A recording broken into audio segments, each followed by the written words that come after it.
জাতিসংঘ সাধারণ পরিষদের ৮১তম অধিবেশনের সভাপতি নির্বাচিত হয়েছেন বাংলাদেশ পররাষ্ট্রমন্ত্রী খলিলুর রহমান। ভোটে তিনি হারিয়েছেন সাইপ্রাসের পররাষ্ট্রমন্ত্রীর বিশেষ দূতকে। ২ জুন মঙ্গলবার রাতে নিউ ইয়র্কে জাতিসংঘ সদর দপ্তরে এই ভোট গ্রহণ হয়। নির্বাচনে খলিলুর রহমানের প্রতিদ্বন্দ্বী ছিলেন সাইপ্রাসের পররাষ্ট্রমন্ত্রীর বিশেষ দূত আন্দ্রেয়াস এস কাকোরিস। রূপায়ণ lake castle, welcome to the land of peace. ১৯৩ দেশের প্রতিনিধিরা গোপন ব্যাটেলের মাধ্যমে ২ প্রার্থীকে ভোট দেন। এই ২ প্রার্থীর বাইরে নতুন কাউকেও কাগজে লিখে ভোট দেওয়ার সুযোগ ছিল সেখানে। নির্বাচনে মোট ভোট পড়েছে ১৯০টি। খলিলুর রহমান পেয়েছেন ৯৯ ভোট আর কাকোরিস ৯১ ভোট।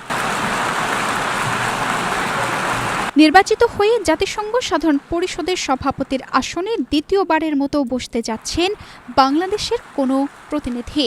৪০ বছর আগে জাতিসংঘ সাধারণ পরিষদের ৪১তম অধিবেশনে সভাপতির দায়িত্ব পালন করেছিলেন বাংলাদেশের রাজনৈতিকবিদ হুমায়ুন রশীদ চৌধুরী।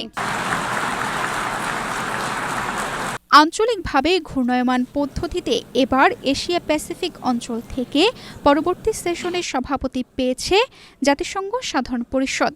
মোহাম্মদ ইউনূসের নেতৃত্বাধীন অন্তর্বর্তীকালীন সরকার এই নির্বাচনের জন্য তৎকালীন পররাষ্ট্র উপদেষ্টা তৌহিদ হোসেনকে মনোনয়ন দিয়েছিলেন। একই পদে ফিলিস্তিনের প্রার্থী থাকার কারণে বাংলাদেশ প্রার্থিতা স্থগিত রাখলেও প্রত্যাহার করেনি। এরপর ফিলিস্তিনের প্রার্থিতা প্রত্যাহার হলে বাংলাদেশের প্রার্থিতা পুনর্জীবিত হয়। এর মধ্যে সরকার পরিবর্তনের পর অন্তর্বর্তীকালীন পররাষ্ট্রমন্ত্রীর বদলে নতুন সরকারের পররাষ্ট্রমন্ত্রী খলিলকে বাংলাদেশের প্রার্থী হিসেবে মনোনয়ন দেওয়া হয়। তানজিদা রহমান, ইনায়া, বাংলাদেশ প্রতিদিন।